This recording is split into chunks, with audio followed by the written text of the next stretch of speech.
bispo, pelas autoridades, e o sacerdote. O glória na igreja só podia ser cantado pelo bispo, aquele canto que hoje a gente chama canto de louvor, né, que a gente louva depois do ato penitencial. Só os bispos podiam cantar, depois deram uma aberturinha para o padre, mas nós nem pensar. Quer dizer que nós não éramos dignos de louvar o Senhor, nem de ler a palavra de Deus. A missa em latim. Quem alcançou ainda aqui a missa em latim? O padre descosta. Aí a gente ia onde cabe o ditado. Foi para mim, estava na missa sem ver o padre. É por isso que teve o costume de rezar o texto na missa. Ninguém entendia o que é que o padre dizia. Aí as comadres levavam o texto, ia para os altares dos santos, rezava, e quando pegava a campainha Belengo, Belengo, aí a gente sabia que a Eucaristia, a hóstia, como dizia, ia ser subida, levantada. Aí todo mundo só parava o texto para olhar. Não era assim? As mulheres de mantilha na cabeça, todas cobertas.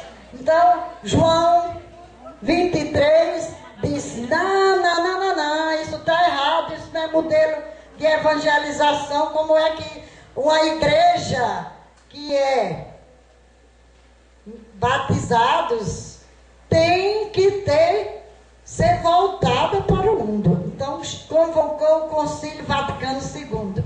Os bispos que eram conservadores se viraram contra o velhinho. Mas ele disse, tem que acontecer. Foi o grande sopro do Espírito Santo. Por isso que a gente diz, foi o concílio do diálogo. Foi a assembleia do diálogo. Durou 3 anos. Ele não viu ser colocado em prática porque morreu. Foi até 1965. Mas ele foi quem convocou. Desse concílio saiu marcas teológicas e pastorais para uma igreja missionária. Eles chegaram à conclusão que missão não é algo interior, não, aqui dentro de mim, não. Missão é deixar de ter missão para ser missão.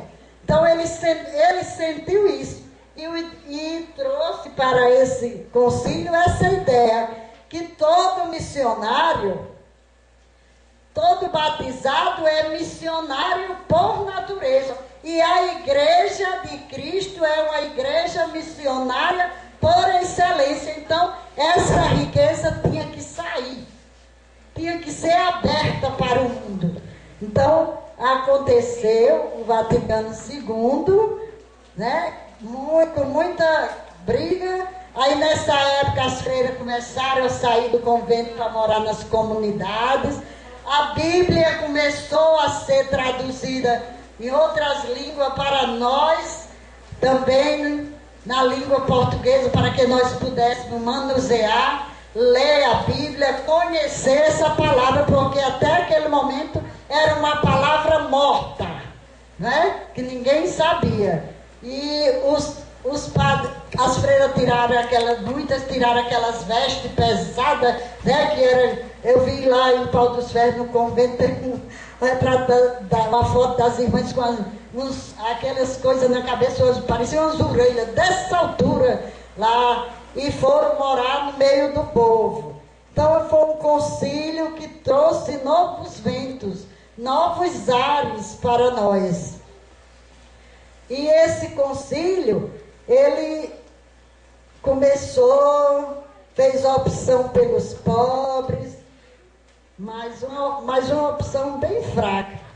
Aí como nós somos gente, quem faz a igreja é gente, passou um tempo, aí foi para a terceira estação, é o quê? Como? Libertação. Qual foi o ano?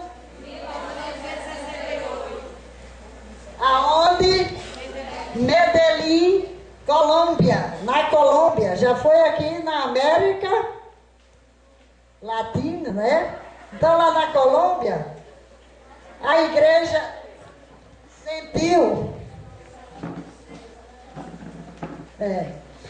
a, a igreja começou a sentir que o Concílio Vaticano não tinha sido colocado em prática. Estava precisando ser colocado.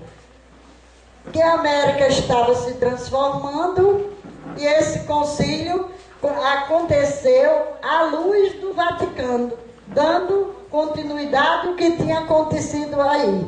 Só que eles acreditavam que tinha que acompanhar a realidade, a igreja tinha que acompanhar, não podia ficar parada, e também a cultura, a política, a religiosidade estava mudando, e a igreja parada, estagnada, apesar do Vaticano. Então eles passaram a acreditar nas SEBs, comunidades eclesiais de base, foi aqui que ela surgiu, né?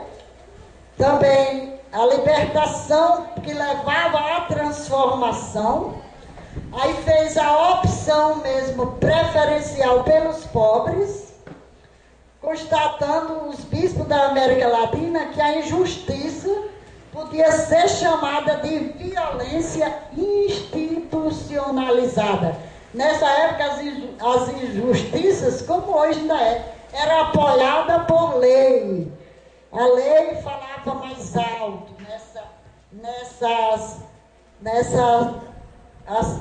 nesse tempo aí, como fala até hoje. Então, a igreja, ele disse, é dos pobres. Até hoje falam sobre isso, né? Mas fica difícil. Então, a gente vem para a quarta estação. Qual é? O que é que ela trouxe? Qual foi o ano? 1979. Aonde? Muito bem, Puebla. Puebla. Aí Puebla veio, pegou o que Medellín tinha pego e ainda não tinha colocado em prática. A opção preferencial pelos pobres. Então, Puebla também veio pegar essa... Aí foi difícil aqui. Pegar e se deixa. Aí Medellín falou, não aconteceu.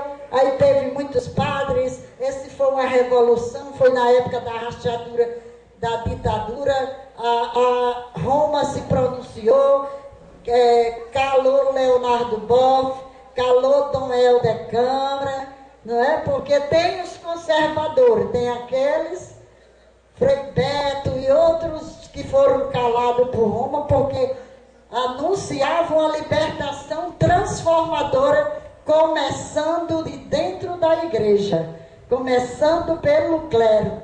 E os conservadores não querem que mude nada. Então, Puebla também teve a teologia da libertação. Foi quente. Aí passou-se, os jovens foram dado valor, rosto novo, aceitação do jovem na igreja. Foi daí que os jovens começaram a ser vistos e contados como pessoas. Até hoje ainda tem pessoas que quando diz assim, veja, eu conheço, o padre meio que diz, quando diz que tem grupo de jovens, eu desanimo, porque é tudo, alguns já idosos, são amundiçados, porque não entendem que, pelo menos na minha idade, eu tenho uma compreensão que eu não posso querer que os jovens suba para me entender a época que eu vivi. Eu tenho que descer para entender a época que o jovem vive. Então, se a gente fizer isso, a gente vive em perfeita harmonia. Mas se eu quiser, tudo que eu disser, no meu tempo era assim.